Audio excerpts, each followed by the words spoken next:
The polished floor of an airport terminal reflects 1,000 hurrying lives, a place where everyone is either running from something or towards someone. But for 17-year-old Marcus, it was about to become a cage. He clutched his first-class ticket, a ticket that he earned, yet one that a security officer would soon see as a crime. "Sir, I'm going to need you to step aside." The words were quiet, but they sliced through the noise of the gate. The officer's eyes were like steel, scanning Marcus's hoodie and dark skin, completely ignoring the valid passport in his hand. This wasn't a random check. It was an accusation, and the man making it had no idea he was about to make the biggest mistake of his entire career. Before we begin, comment where you are watching from today, and make sure to subscribe because tomorrow's story is one you don't want to miss. Now, let's get into it. Harrington International Airport, HIA, was a city within a city, a gleaming monument of glass and steel that hummed with a constant nervous energy. On this crisp Tuesday afternoon, Terminal 4 was a river of humanity. Business travelers in sharp suits power-walked past families juggling strollers and oversized luggage. The air smelled of stale coffee, jet fuel, and the faint, sugary scent of a Cinnabon bakery 2 gates down. Inside the exclusive Evergreen Premier Lounge, the atmosphere was entirely different. Here, the chaos was muted, replaced by the hushed clinking of glasses, the soft murmur of conversations, and the gentle tapping of keyboards. This was a sanctuary for the privileged, a quiet bubble where the stress of travel was smoothed over with complimentary champagne and high-speed Wi-Fi. 17-year-old Marcus Harrington sat in a plush leather armchair by the floor-to-ceiling windows, oblivious to the opulence. He was watching a Boeing 777 get pushed back from the gate, its massive engines whining to life. He wasn't in awe of the lounge. To him, it was just a quiet place to draw. His sketchbook was open on his lap, a charcoal pencil dancing across the page as he captured the intricate landing gear of the plane. Marcus was dressed in his usual travel uniform, a comfortable dark gray hoodie from his high school's robotics team, a pair of worn-in jeans, and immaculate Air Jordan 1S. His noise-canceling headphones were draped around his neck, currently silent. He was flying first class on American Airlines Flight 451 to London to meet his father for a 2-week fall break. He was a good student, a quiet kid, and though he never advertised it, the son of the man whose name was emblazoned on the side of the building, David Harrington. Marcus didn't look like the stereotypical image of a first-class passenger, and he knew it. He didn't wear a blazer or carry a leather briefcase. He was just a teen. He was also a young black man, and in places like this he was acutely aware that his presence often registered as an anomaly. He'd learned to navigate the subtle, questioning glances and the overly polite, "Can I help you, sir?" from staff who thought he was lost. Today, however, the glances weren't subtle. From across the lounge, Officer Gerald Thorne watched him. Thorne was a supervisor for Aegis Secure Solutions, the private security firm contracted by HIA. He was a man in his late 40s, with a military-style flat-top haircut and a face that seemed permanently set in a cynical scowl. Thorne wasn't just security. He was management. He prided himself on his instincts, which he claimed came from 10 years on the force, but in reality were just a cocktail of his deepest-held prejudices. He'd been doing a walkthrough of the lounge, a task he relished because it made him feel important, when he spotted Marcus. He'd watched the kid for 10 minutes. He saw the expensive sneakers, the hoodie, and the way he seemed too comfortable in a lounge that charged $800 for a day pass. Thorne leaned over to his partner, a rookie named Officer Miller. Miller was 23, new to the job, and still trying to learn the ropes. "See that kid over by the window?"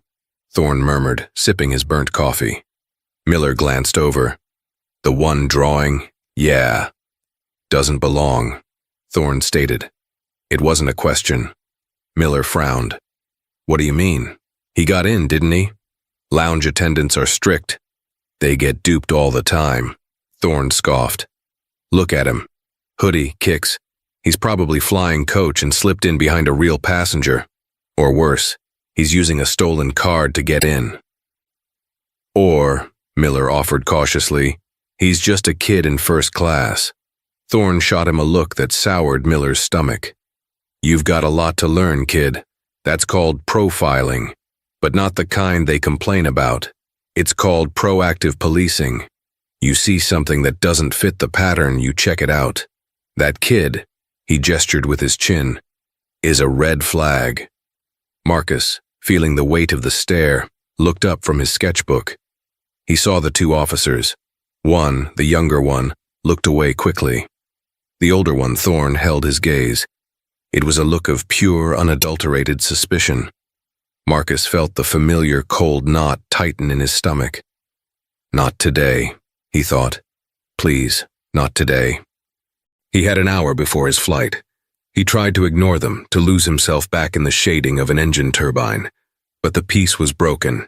The lounge no longer felt like a sanctuary. It felt like a fishbowl. Thorne, satisfied that he'd unsettled the kid, gave Miller a pat on the shoulder. He'll be heading to the gate soon. We'll be waiting. We're gonna have a little chat with him. Let's see how well his story holds up when he's not protected by the free shrimp cocktails. Miller said nothing, but he felt a creeping sense of dread. He'd joined Aegis to help people, to be part of the complex dance of travel. But Thorne's instincts felt less like policing and more like bullying. 45 minutes later, Marcus packed his sketchbook into his backpack, zipped up his hoodie, and checked his phone. His dad had just texted, "See you in the morning, son. Love you."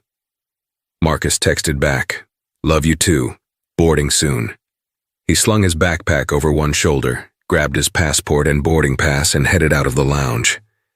As he stepped back into the organized chaos of Terminal 4, he looked for the officers. They were gone. He let out a slow breath, the knot in his stomach loosening. Maybe he'd been wrong. Maybe they were just doing a routine patrol. He made his way towards the B concourse, following the signs for Gate B12. The flight was already pre-boarding. He saw the dedicated lane for first class and priority members. He was just about to step into it when a voice, sharp and cold, cut through the din. "Hold on, son. Where do you think you're going?" Marcus froze. He turned. Officer Thorne and Officer Miller were standing right behind him, blocking his path to the gate. Thorne had his arms crossed, a smirk playing on his lips. This was not a random check. This was a hunt. The area around Gate B12 was packed. Passengers for the London flight were already forming a long, meandering line for general boarding. In the priority lane, a handful of business travelers and an elderly couple were waiting patiently. The gate agent, a woman named Sarah with a kind, tired face, was busy checking documents. When Thorne spoke, his voice was loud enough to make several people turn their heads. "Sir, I'm going to need you to step aside." Marcus felt a hot flush of adrenaline and embarrassment. Every eye was on him. "Is there a problem, officer?" he asked, his voice steady, just as his father had taught him. "Don't escalate. Be polite. Be clear." "That's what we're here to find out," Thorne said. He gestured to an empty patch of wall away from the boarding line. "Over here. Now." Marcus nodded slowly and moved to the designated spot. Officer Miller stood off to the side, his hands clasped behind his back, looking anywhere but at Marcus. "Passport and boarding pass," Thorne demanded, holding out his hand. Marcus handed them over. Thorne snatched the documents and began to scrutinize them with exaggerated care. He held the passport up to the light, then stared intently at the photo, then back at Marcus. "Marcus Harrington," Thorne read aloud, savoring the name. "And this is your ticket? First class?" "Yes, officer," Marcus said. "That's a very expensive ticket, Marcus," Thorne said, his voice dripping with condescension. "A very expensive ticket for a kid in in your outfit." "I'm meeting my father," Marcus explained, keeping his hands visible, clasped in front of him. "He lives in London." "Is that so? And what does your father do that he can afford to fly his son first class around the world?" This was the part Marcus hated. He felt the judgment of the crowd. He could see a man in a blue suit whispering to his wife, both of them staring. He's in business, Marcus said vaguely. It was the truth. Thorne laughed, a short, barking sound. He's in business. Right, that's what they all say. He handed the documents to Miller. Run this. See if the ID is flagged. Check the credit card used to purchase the ticket. I'll bet you $10 it comes back stolen. Miller visibly flinched. Officer, we can't just check the credit card info without a reason. The ticket is valid. The passport matches. The reason, rookie, Thorne snapped, is that I have a gut feeling. He fits the description of a suspect involved in a credit card fraud ring we've been tracking. Now do your job. This was a blatant lie. There was no such active report. Miller, trapped, took the passport and walked a few feet away, pulling out his official device. He knew he was just going to run the passport, which would come back clean. Thorne turned back to Marcus. His eyes narrowed. Let's see what's in the bag, son. Officer, my flight is boarding. I haven't done anything wrong, Marcus protested, the calmness in his voice beginning to crack. You have no reason to search my bag. I have every reason, Thorne countered, his voice rising, enjoying the power he wielded. You're acting suspicious, you're nervous, and you're in a place you clearly don't belong.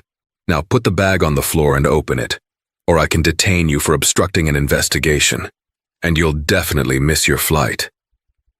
The gate agent, Sarah, looked over, her brow furrowed in concern. The pre-boarding had stopped. Everyone was watching the drama unfold. Defeated, Marcus slipped the backpack off his shoulder and placed it on the polished floor. He unzipped the main compartment. All the way, Thorne commanded. Empty it, right here. Humiliation burned in Marcus's throat. This was infinitely worse than just being questioned. With shaking hands, he began to pull out his belongings, his laptop, his calculus textbook, a toiletries bag, his sketchbook. Thorne pounced on the sketchbook. He picked it up and began to flip through it. Marcus's private sketches, of airplanes, of people in the park, of his family dog, were now on public display, being pawed by this cynical, aggressive man. What's this? Thorne asked, holding up a detailed sketch of the HIA control tower. It's a drawing, Marcus stammered. A drawing? Looks like you're casing the place, taking a real interest in our infrastructure, aren't you? I just like architecture, Marcus said, his voice finally rising. I like planes. Sure you do, kid. Sure you do. Thorne tossed the sketchbook back onto the pile. He unzipped a side pocket of the bag and pulled out Marcus's wallet. Hey, Marcus cried, reaching for it. You can't do that. Thorne pushed his hand away. I absolutely can. It's part of the search. He opened the wallet and pulled out the contents. A student ID, $60 in cash, a debit card, and a black metal card. Thorne's eyes lit up. He recognized it. The American Express Centurion card, the black card. It was invitation only, reserved for the wealthiest clients, and it had Marcus's name on it. Thorne held it up between his thumb and forefinger as if it were a dirty sock. Well, well, well. What do we have here? This is a very exclusive card, Marcus, and it's got your name on it.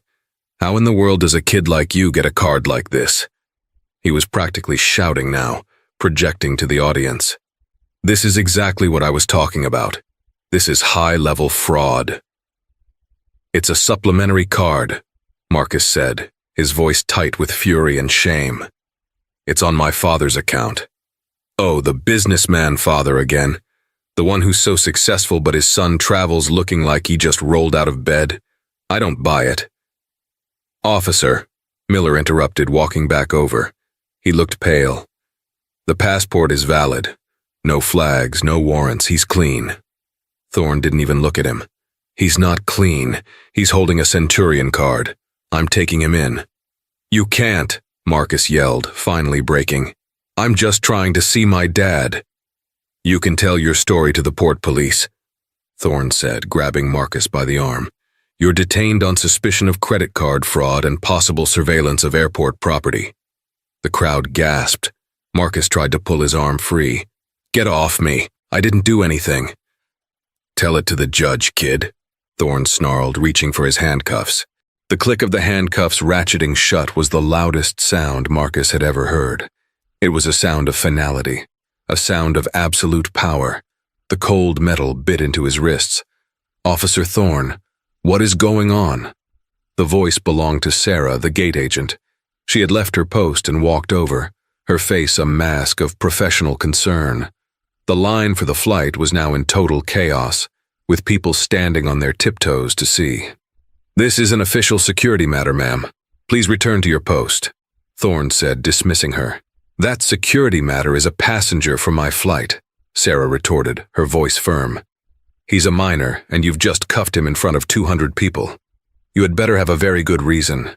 Thorne puffed up, his authority challenged. "My reason is suspected felony fraud.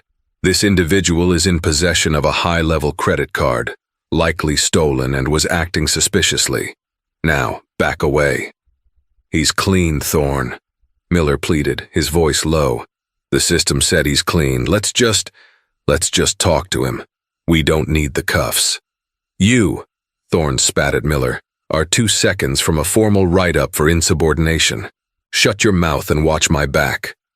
Marcus's mind was racing. His father's words echoed in his head.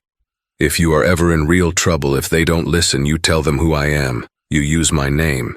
It's the last resort, but you use it. This was the last resort." "You are making a huge mistake," Marcus said, his voice shaking but gaining an edge of cold fury. "My father is David Harrington." Thorne stopped. He turned around slowly. "What did you just say?" "My father. He's David Harrington." A few people in the crowd who recognized the name gasped. Harrington International Airport. David Harrington. Thorne stared at him for a long, silent moment.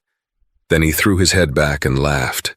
It was a loud, mocking, cruel laugh. "Oh, this gets better and better," Thorne boomed.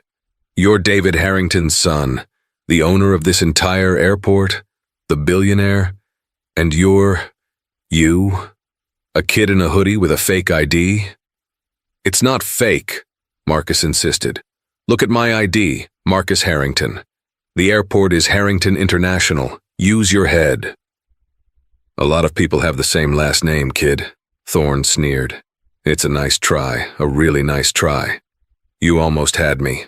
Lying to a security officer, that's just going to make this worse for you." "I'm not lying," Marcus said, his desperation growing. "Call him. His number is in my phone, or just call the airport administration office. Ask for the director of operations, Miss Evans. She knows me. She's known me since I was 5. The mention of Miss Evans's name gave Thorne a momentary pause. Elizabeth Evans was the iron-fisted ruler of HIA's day-to-day operations. She was not someone to be trifled with, but Thorne's ego was too far in. To back down now, in front of the crowd, in front of the rookie, would be a sign of weakness. "You're claiming to know Miss Evans now, too. You're just digging a deeper hole, son." "Please," Marcus begged, his eyes darting to Sarah, the gate agent. "Ma'am, please, can you call Miss Evans's office? Her direct line. Just tell her that Officer Thorne has detained Marcus Harrington at gate B12. Sarah looked from Marcus's pleading, terrified face to Thorne's smug, confident one. She knew who Miss Evans was. Everyone did. And she knew that if this kid was telling the truth, Officer Thorne had just lit a match next to a silo of jet fuel. And if he was lying, well, what was the harm in a phone call? She made a decision. "I will do no such thing," she said to Marcus. Then she looked directly at Thorne. "But I am required to call the operations center to report a level 2 security incident at my gate, which you have just created. It's protocol." She turned on her heel and marched back to the gate podium. Thorne's smirk faltered. He hadn't counted on the gate agent following procedure, so... Precisely. "Whatever," he muttered, grabbing Marcus's arm again. "We're not waiting. We're going to the substation." He began to haul Marcus away from the gate, forcing the teenager to walk, cuffed, through the terminal. People stared. Some filmed on their phones. Marcus felt like an animal in a zoo, his dignity stripped away with every step. Thorne, wait, Miller hissed, jogging to catch up. She's calling ops. If you're wrong, man, if you are wrong. I'm not wrong, Thorne insisted, but a flicker of doubt had finally entered his eyes. He stopped walking, now in the middle of the main concourse, unsure. Does he drag the kid to the substation, or does he wait for the call he now dreads?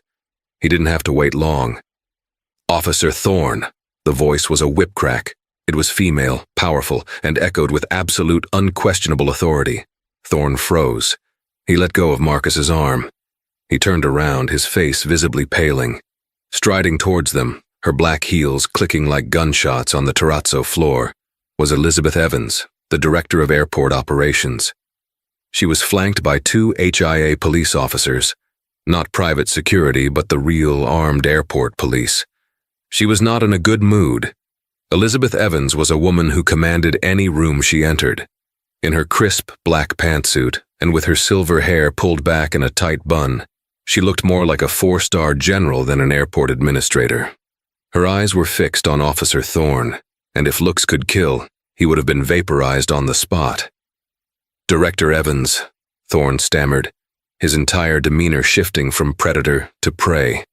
He snapped to a rigid military-style at-ease posture. We have a situation here. A suspect believed to be involved in high-level fraud.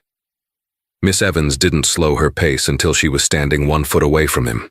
She was shorter than Thorne, but she seemed to tower over him. She ignored him completely. Her gaze shifted to Marcus, and her expression of pure fury melted into one of genuine shock and horror. Marcus, she breathed. Oh my God, Marcus! She rushed to his side, her eyes immediately falling to the metal cuffs on his wrists. What is this? What have you done? She snarled at Thorne. Thorne's world tilted. The blood drained from his face, leaving him a sickly grayish white.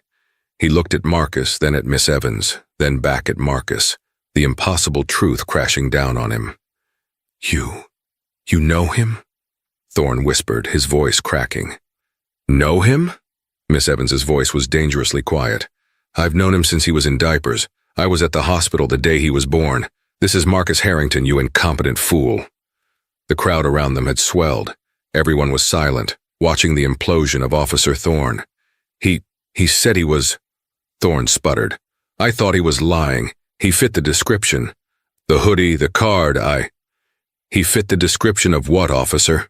Ms. Evans demanded, her voice rising to a roar. A young black man. Is that the description you were working with? Get those cuffs off him, right now. Thorne, fumbling, his hands shaking so violently he could barely hold the key, rushed to unlock the handcuffs.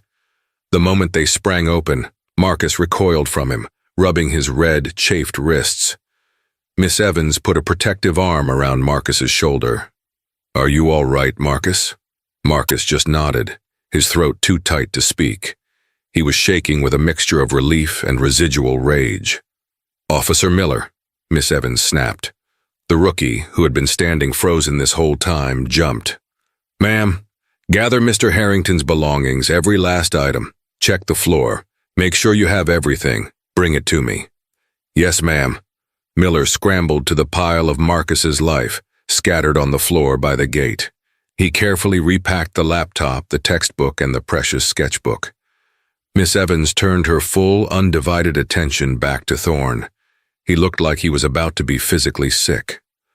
Officer Thorne, she said, her voice now cold and precise like surgical steel. You are to come with these officers. She gestured to the 2 airport police. You will be taken to the Central Operations Office. You will surrender your badge and your airport credentials. You are suspended, effective immediately, pending a full investigation. Miss Evans, Director, please, Thorne begged. It was a mistake, a simple mistake. I was being proactive. I was just doing my job. Your job, Officer Thorne, is not to harass and humiliate passengers. Your job is not to put your hands on a minor without cause. And your job is most certainly not to profile the son of the man who owns this entire facility. She paused, letting the weight of his stupidity settle on him. You didn't just make a mistake, she continued, her voice low and vicious. You publicly assaulted the single most important person on this property, save for his father. You delayed an international flight. And you did it all based on what? The color of his skin and the brand of his hoodie. No, Save it, she cut him off. You'll have plenty of time to explain your instincts to the Board of Inquiry, and I imagine to Mr. Harrington's legal team. The two police officers stepped forward. Sir, you need to come with us, one said, his voice devoid of emotion. Defeated, his face ashen, Thorne looked at Marcus one last time. There was no apology in his eyes, only a look of dazed, bottomless hatred. He had been right. The kid was powerful. He had just picked the one fight he was guaranteed to lose. As the officers escorted Thorne away, a few people in the crowd actually clapped. Miss Evans turned back to Marcus, her expression softening instantly. Miller ran up, holding Marcus's backpack. I'm so sorry, sir, Miller said to Marcus, his voice shaking. I tried to tell him. Marcus looked at the young officer, seeing genuine remorse in his eyes. He just nodded and took the bag. Sarah, Miss Evans called out to the gate agent who was watching from her podium. Thank you for alerting my office. You handled that perfectly. Sarah nodded, a small, relieved smile on her face. Now, Miss Evans said to Marcus, her hand on his back, let's get you on your flight. I will personally escort you. She walked him to the gate, past the silent, staring passengers and down the jet bridge. The flight attendants, who had seen the whole thing, greeted him with wide, sympathetic eyes. We are so sorry for your experience, sir, the lead attendant whispered as he stepped onto the plane. It's okay, Marcus mumbled. Miss Evans walked him all the way to his seat, 2A, a window seat in the first-class cabin. Are you sure you're okay, Marcus? She asked again, kneeling by his seat. I'm fine, Miss Evans. Thank you for coming. Of course, honey. David would have my head if I let anything happen to you. She sighed, her anger returning. I am so sorry this happened. This is not what your father built this place for. This is not us. I know, Marcus said quietly. I will be handling this personally. I promise you. That man will not work at HIA again. She gave his shoulder a squeeze and left the plane. As the cabin door was sealed, Marcus slumped into his seat. He was safe. He was on his way. But the victory felt hollow. The humiliation was still fresh. He wasn't just angry at Thorne. He was angry that he'd had to use his father's name. He was angry that the truth only mattered when it was backed by power and money. He looked out the window as the plane began to push back. He pulled out his phone. His dad's last text was still on the screen. See you in the morning. Marcus opened a new message. His thumbs hovered over the keyboard. Miss Evans would handle Thorne, but this was bigger than Thorne. This was about the company he worked for. This was about the instincts he was so proud of. He began to type. Dad, something just happened at the airport. We need to talk. I'm okay, but I'm not. It happened again. He hit send just as the plane turned onto the taxiway. Across the Atlantic, a phone was about to buzz and a storm of hard karma was just beginning to gather. David Harrington was in his London penthouse reviewing quarterly projections when his personal phone buzzed. It was 10:30 p.m. London time. He smiled, expecting a taking off text from his son. When he read the message, the smile vanished, replaced by a cold dread. It happened again. Those 3 words terrified him more than any market crash or hostile takeover. He immediately hit the call button. The flight would still be on the ground, taxiing. It went straight to voicemail. The use of mobile devices is now prohibited. David slammed his fist on his mahogany desk. Again. He immediately dialed Elizabeth Evans's private cell. She picked up on the first ring. He's on the plane, David. He's safe, she said, her voice weary. Elizabeth, what happened? David's voice was low, controlled, but vibrating with a rage that few people had ever witnessed. My son texts me. It happened again. Tell me exactly what you saw. For the next 10 minutes, Miss Evans relayed the entire incident, holding nothing back. She told him about the lounge, The public confrontation at the gate, the stolen card accusation, the sketchbook, and the handcuffs. David Harrington was silent throughout the entire account. He stood, walked to his window, and looked out over the glittering lights of London, his knuckles white as he gripped his phone. When she finished, the silence stretched for a full 10 seconds. "Elizabeth," he said finally. "Yes, David." "I want that man's supervising officer. I want his regional manager. I want the CEO of Aegis Secure Solutions. I want them in my HIA boardroom tomorrow morning, 9 a.m. sharp. I don't care if they have to fly in from another continent. Get them there." "Consider it done," Miss Evans said. "And the rookie, Miller?" He seemed shaken, David. He tried to de-escalate. Thorne shut him down. "I want him there too. And the gate agent, Sarah." "Understood. This isn't about one rogue officer, Elizabeth. You and I both know that. This is a rot." Thorne was comfortable. He felt empowered to do that. "I want to know why." "I'm already pulling the files," she said. "I've suspended Thorne, but I'm launching a full investigation into Aegis's random check and detainment protocols. I want to see how many random checks look just like Marcus." "Good. Find me the pattern, Elizabeth. I know it's there. I'll be on the 6 a.m. flight back to New York. I'll see you in the boardroom." He hung up. The projections on his desk were forgotten. This was no longer a business matter. This was personal. He had built Harrington International from nothing. A black man in an industry of old white money. He'd put his name on it as a symbol that the world was changing. And in his own house, his son had been treated like a criminal. The rot, as he called it, was about to be exposed to the sunlight. The next morning, the main boardroom at HIA was Arctic cold. David Harrington sat at the head of the massive table. Miss Evans sat to his right, a thick binder in front of her. At the other end of the table sat 3 men in identical navy blue suits, the regional manager for Aegis, the VP of North American Operations, and their very nervous, very expensive-looking lawyer. The CEO had predictably sent his underlings. Officer Thorne was not present. He was at home, his career in ashes. "Good morning, gentlemen," David Harrington began, his voice placid. It was this placid tone that Miss Evans knew to fear. "Mr. Harrington," the VP began, "on behalf of Aegis Secure Solutions, I want to offer our deepest, most profound apologies for the regrettable incident yesterday. The officer involved, Mr. Thorne, has been terminated. His actions were a gross violation of our company's values and—" David Harrington held up a hand. The VP stopped mid-sentence. "Save the script," David said. "I'm not here for an apology. I'm here for an explanation. Miss Evans?" Miss Evans opened the binder. "As requested, Mr. Harrington," she said, her voice clear and official, "we pulled the incident reports filed by Officer Thorne for the past 6 months." She looked directly at the Aegis executives. "In that time, Officer Thorne has initiated 114 suspicion-based stops.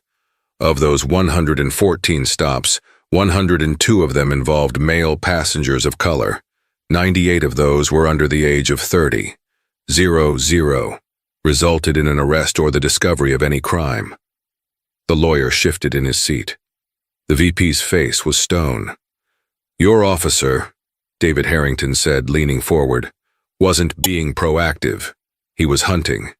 He was using your uniform to harass people, my customers, and as it turns out, my son." "Mr. Harrington," the lawyer interjected, "Officer Thorne was a bad apple, a deeply regrettable hire. As we said, he has been terminated. We are prepared to offer a significant donation to a charity of your choice as a gesture of—" "A donation?" David's voice dropped. "A donation doesn't fix this. Your bad apple was a supervisor. He was training other officers.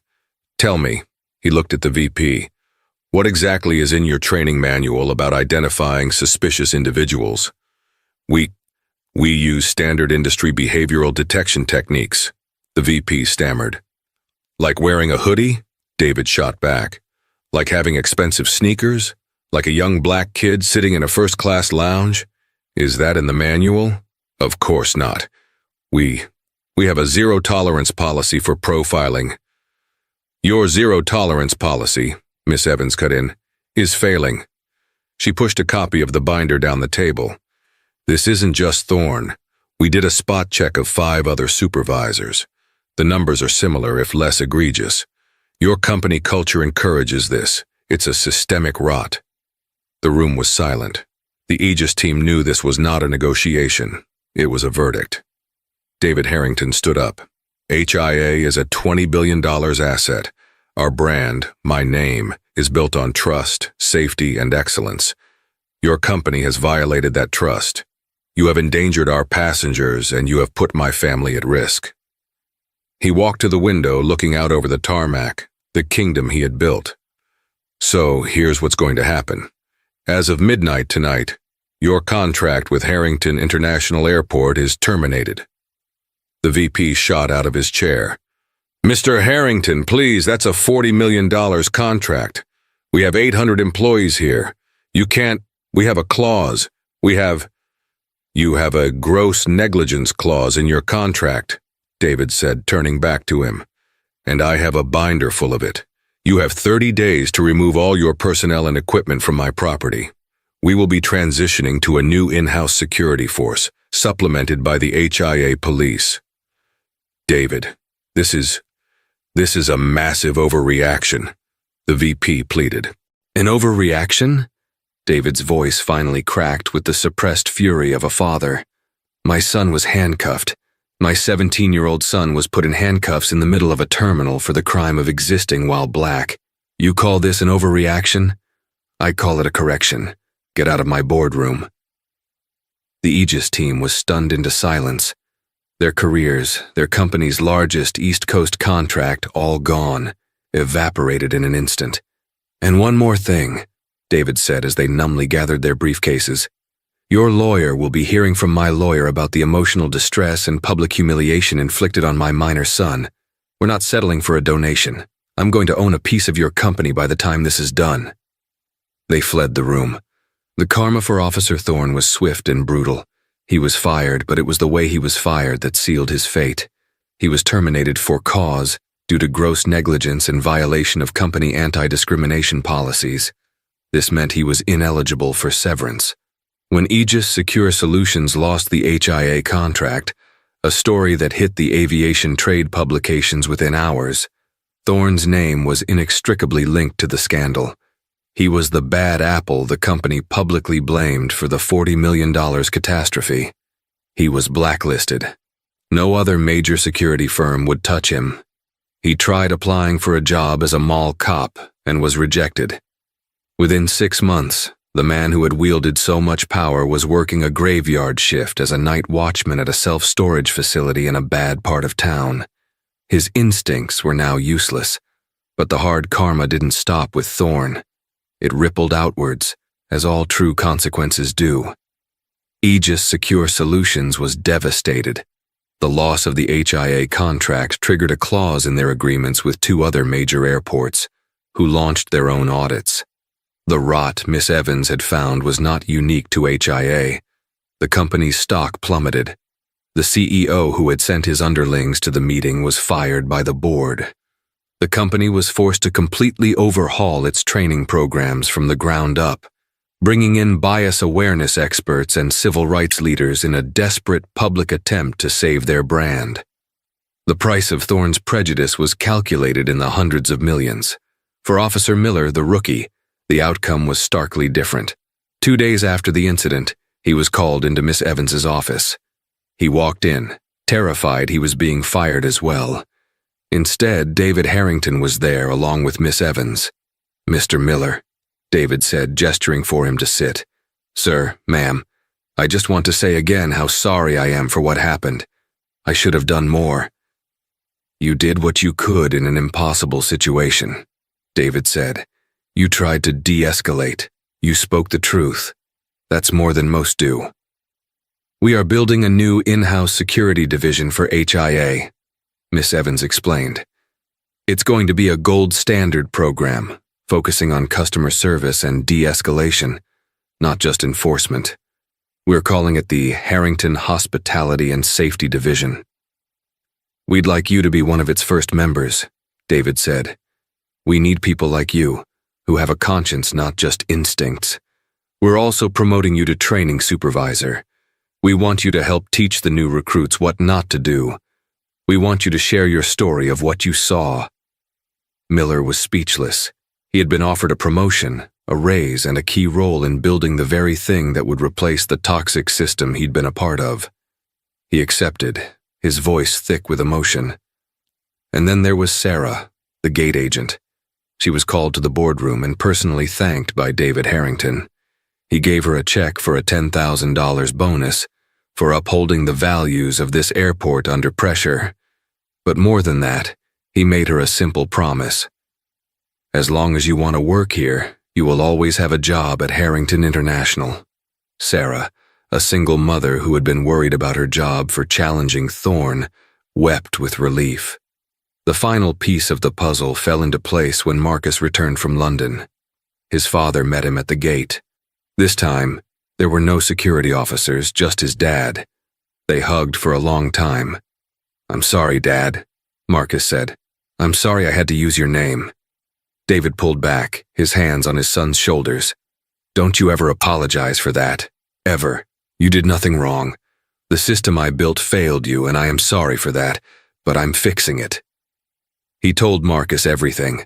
About the contract, about Thorne, about the new HHS division. Marcus listened. "What about the other kids?" he asked. "The 101 other people Thorne stopped? The ones who weren't your son?" David smiled, a proud, sad smile. "That's the last part. I've set aside the entire settlement from Aegis, which, by the way, is substantial, into a new fund, the HIA Community Trust. It's going to fund scholarships and mentorship programs for kids from underserved communities right here in the city, kids who want to get into aviation, engineering, and business.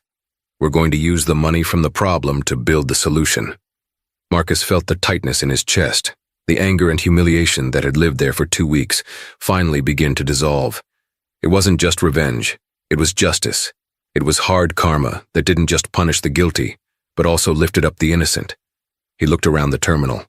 It was a different place now. It was his place, and he knew with a certainty that settled deep in his bones that what happened to him would never happen here again. 1 year later, the familiar cavernous echo of Harrington International Airport's Terminal 4 greeted Marcus. So much had changed, and yet so little. He was a year older, 18 now, his features sharper, carrying a quiet confidence that hadn't been there before. He was heading to Boston, a full scholarship to MIT's School of Architecture and Planning tucked into his future. He was, of course, wearing a comfortable, well-worn university hoodie, a pair of jeans, and his favorite sneakers. His backpack, the same one Thorne had desecrated, was slung over one shoulder. In it was a new sketchbook, the old one having been retired, not out of shame, but because it was a closed chapter. The air in the terminal felt different. It was intangible. But Marcus, who had grown up in this place, could sense it. The frantic, nervous energy of the post-pandemic travel surge was still present, but the human element, the staff, seemed less like occupiers and more like guides. He saw the new uniforms everywhere. The old, intimidating, police-like navy blue of Aegis Secure Solutions was gone. In its place were the Harrington Hospitality and Safety, HHS division uniforms. They were a softer, more professional shade of steel blue, worn with a blazer, not a tactical vest. Their sidearms, for the armed officers, were holstered discreetly, not displayed as a primary tool of authority. As Marcus headed toward the security checkpoint, he saw the new standard in action. A family was having a loud, frantic argument near a check-in kiosk. The father was yelling at the mother was yelling at a crying toddler, and a teenage son was standing off to the side, his face buried in his phone, radiating embarrassment. In the old days, this would have drawn security like sharks to blood. Thorne, or someone like him, would have strode over, hands on his belt.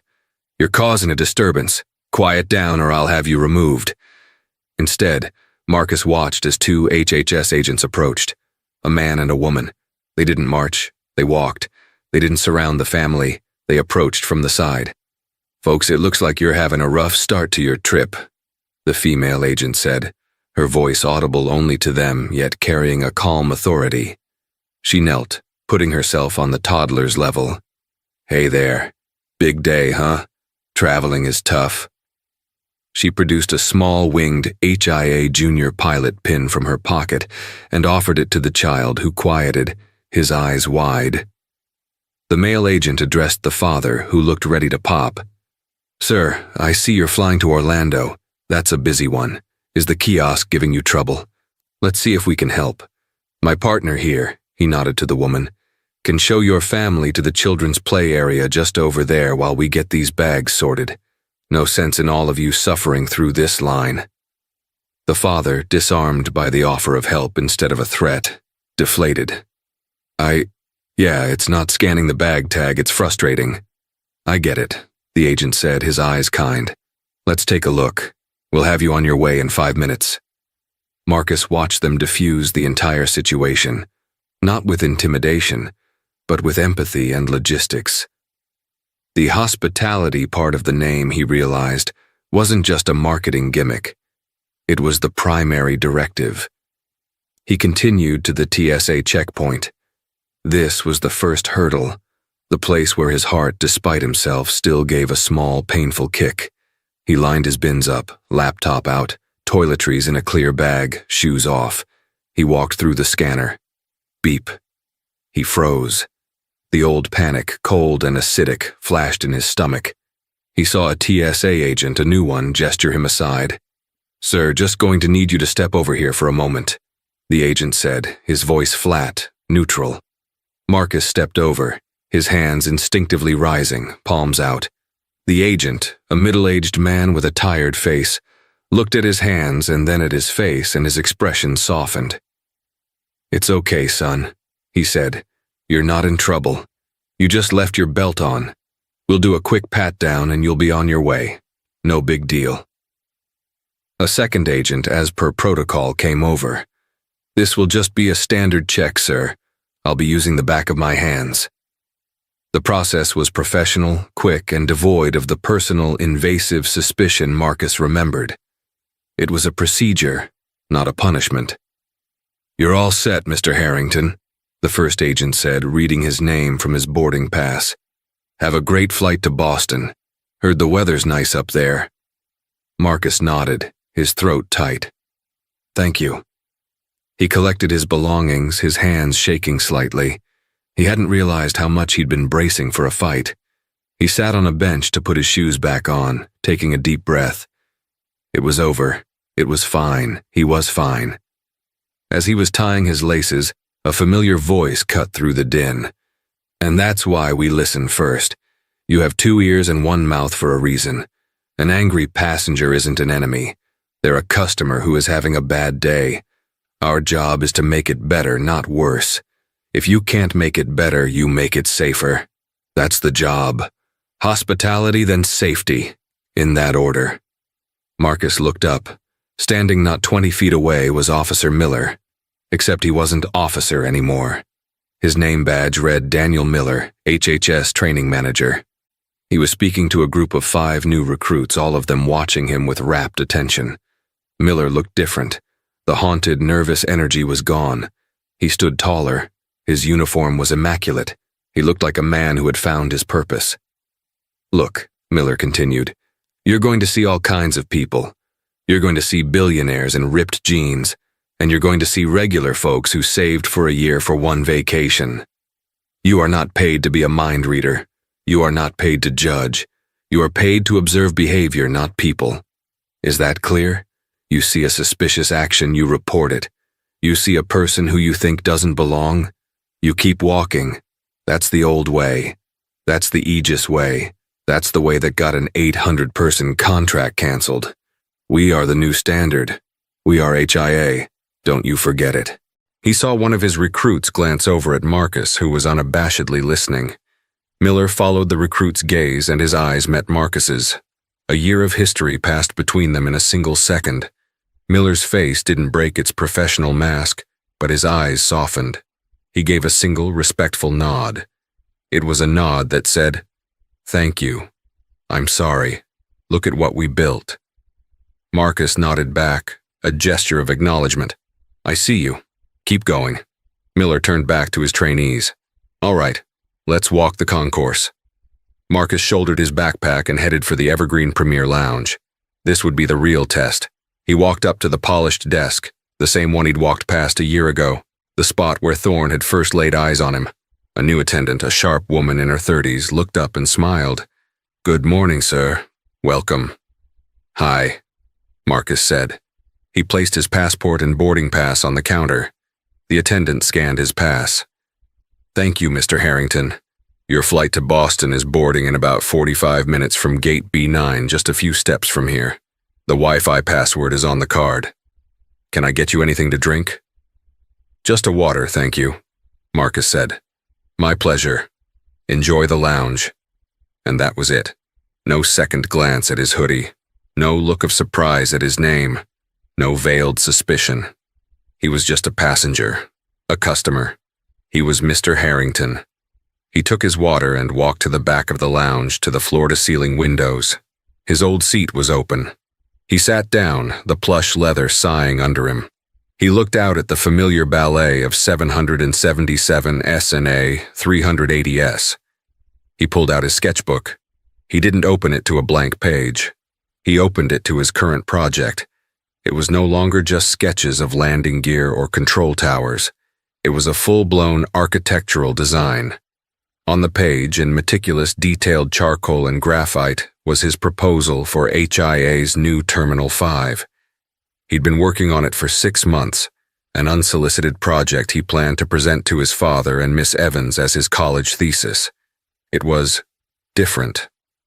The main concourse was a massive, light-filled atrium with a living 3-story wall of greenery.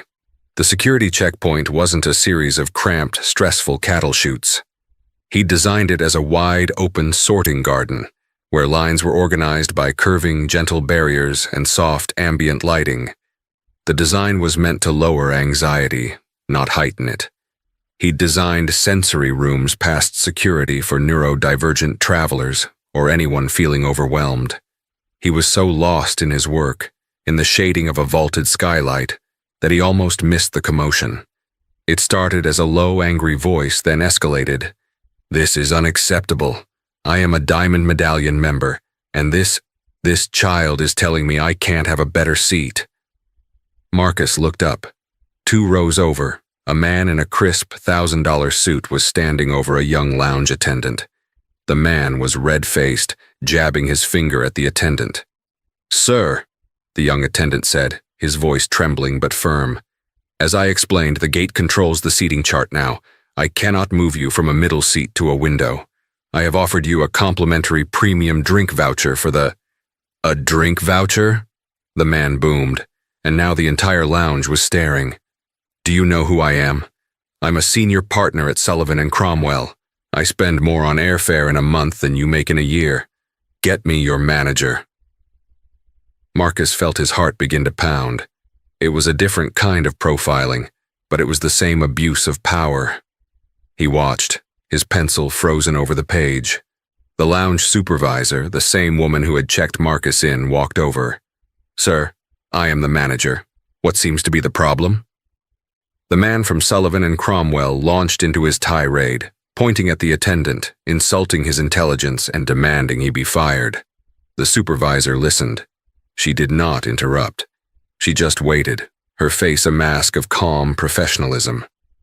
When he was finished, she spoke. I understand your frustration with the seat, sir. Unfortunately, what my colleague told you is correct. It is out of our hands as the flight is now under gate control. Then you call the gate, he demanded.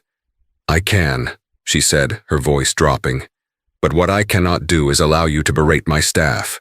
You are causing a disturbance, sir. Your tone and your personal insults are a violation of the lounge's code of conduct. We require all our guests to treat our staff with basic respect. The man was stunned. Are you scolding me? I'll have your job. I'll call David Harrington myself, I know him. Oh, Marcus flinched at his father's name. This was it, the ultimate test. The supervisor didn't even blink. You are free to call whomever you wish, sir, but in this lounge my responsibility is to my staff and to the other guests. I'm going to have to ask you to lower your voice and return to your seat, or I will have you removed from the lounge." "You're kicking me out?" he scoffed in disbelief. "I am asking you to follow the rules of the space just like every other passenger here," she said. The man stared her down, his face purple. He was looking for a crack, a flinch, a sign of weakness. He found none. He was faced with a calm, professional, unyielding wall of competence. He was, for the first time that day, powerless. He huffed, adjusted his suit jacket, and snatched his briefcase from the chair. "Fine. This is the last time I ever fly through this dump." He stormed out of the lounge, muttering about incompetent staff. The supervisor turned to her young attendant, who was visibly shaking. She placed a hand on his shoulder. "You did perfectly, James. You were professional. You were correct. Go take a 10-minute break. Grab a coffee from the back. I'll cover the desk." "Thank you, ma'am," he said, and hurried away. The supervisor returned to the front desk as if nothing had happened. The murmur of the lounge slowly returned. Marcus let out a breath he didn't know he was holding. He looked down at his sketchbook.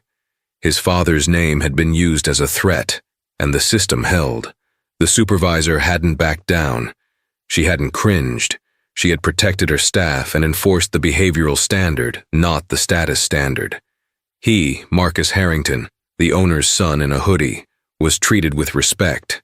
The rich lawyer in a suit who claimed to know the owner was held accountable for his behavior. This, he thought, is the new standard. He smiled. He turned back to his drawing. He picked up his pencil and, on the bottom floor of his new terminal design, he began to sketch the outlines of a new HIA Hospitality and Safety Training Center, placing it right in the heart of the building, where everyone could see it. The PA system announced the pre-boarding of his flight to Boston. Marcus packed his bag, his movements light, unburdened. He stood up and walked out of the lounge past the supervisor, who gave him a brief, polite smile. He walked to gate B9, a gate just a few feet from the infamous B12. He saw the line, the river of humanity, all colors, all classes, all people just trying to get somewhere. He stepped into the priority lane, his first-class ticket in his hand. He no longer felt like an anomaly. He was just a passenger. And as he walked down the jet bridge, he didn't look back. He was looking forward to the future he was now, quite literally designing. The name Harrington wasn't a shield he had to hide behind. It was a promise. And for the first time, in his own home, he felt that promise had finally been kept. That was the story of Marcus Harrington, and the day a simple act of prejudice cost a man his job, a corporation its biggest contract, and an entire airport its reputation. It's a powerful, real-life reminder that prejudice isn't just a bad attitude. It has real-world consequences. Officer Thorne thought he was untouchable, but he messed with the wrong kid and a father who had the power to turn that hard karma into systemic change. Marcus was lucky he had that power behind him. But as he himself pointed out, what about the hundreds of others who didn't? This story is a testament to the fact that bias, whether it's in a security officer or in a company's training manual, is a rot that must be torn out. Justice in this case wasn't just about one man getting fired. It was about rebuilding the entire system to be fairer for everyone. What did you think of the ending? Was that the definition of hard karma, or what? Let us know in the comments below what you would have done if you were in David Harrington's shoes. Thank you for watching. If you loved this story, please hit that like button, share this video with someone who needs to see it, and don't forget to subscribe to our channel and ring that bell.